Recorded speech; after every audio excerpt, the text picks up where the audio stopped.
Bob Rae joins me from Ottawa. So welcome, Mr. Rae. Not the easiest of assignments. No, it's a challenge, but I think it's important for Canada. I think it's, frankly, I think it's important for everybody to put their shoulder to the wheel on this issue. It's an enormous tragedy which is evolving and changing every day. We really have to up our game and get more involved and more engaged. Myanmar leader Aung San Suu Kyi, she hasn't been able to stop the slaughter by her own military in her own country. She's a Nobel Peace Prize winner. If she can't stop the attacks, what do you think you can do? Well, it's really about making sure that we have the most up-to-date information, that we're sharing that information within government and with the Canadian people, that we're working with all of our like-minded countries, with those in the neighborhood. There's a humanitarian crisis facing Bangladesh.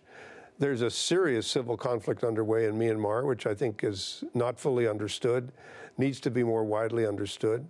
And we've got to do everything we can to help. I mean, Canada has, I think, traditionally always seen itself as a country that's ready to respond. And certainly my conversation with the Prime Minister today, he was absolutely deadly serious about saying he wanted us to take a lead. He wanted us to take a role. And so I'll do whatever I can. I'm certainly not, as many people in the media know, I'm not a miracle worker, but we certainly can do more, and we can do it better, and we can do everything possible to make sure that we're working together effectively in the world to deal with the extent of this tragedy. Can you give me perhaps more of a concrete sense of what you're actually hoping to do there? Well, I think, first of all, we can do a lot more collectively to make sure that the living conditions in the camp are tolerable.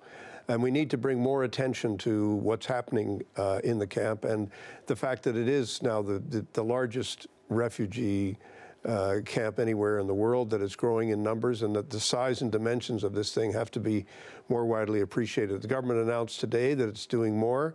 I'm sure that there will have to be more coming, not only from Canada, but from a whole bunch of other countries.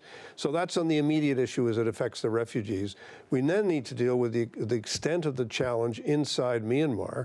And that, again, is going to require gathering as much information as we possibly can and working with other countries to, get the government of Myanmar to fully appreciate the extent to which it is outside right now the norms of any international behavior.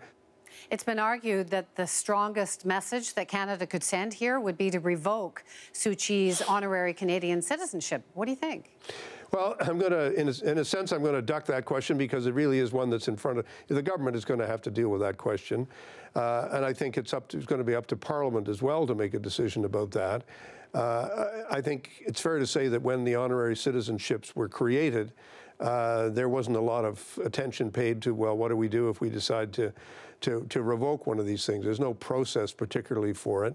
I think we need to gather more information and be satisfied with respect to what exactly is the role that she's playing inside the government. What information is she provided with? What is she able to do in her circumstance? I don't know the answers to those questions yet. I hope to have a better idea in the course of my report. I'm to report to the PM in 2 weeks when I see him next in Vietnam, and I'll have a wider report for the Canadian public at the end of January, because I will be returning to the region at least a couple of times, as well as meeting with people at the UN in New York and in Geneva, and as many Canadians as I can, to talk about what ordinary Canadians can do to deal with the extent of this crisis.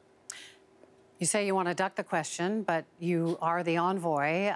Do you disagree that that's the wrong way to send a message? I think it's important for me to, at the beginning of a mission, Wendy, is not to make too many conclusions before I even start my work. Let's just say that's, I'm sure, something the Canadian government is going to continue to reflect on, and I think it's important for us to focus our attention on everything we can do as a country. That's positive in nature. There's a lot of positive things that need to be done. I'm not sure symbolic gestures are really going to go very far. I think it's much more important for us to deal with the substance of the issues dangers in front of us: a humanitarian crisis, a serious military and civil conflict in Myanmar itself, and the need for the country, for us to help in a process of peace building which needs to take place both within Myanmar and between Myanmar and its neighbors. So you're going to Myanmar soon. You're going to visit the camps.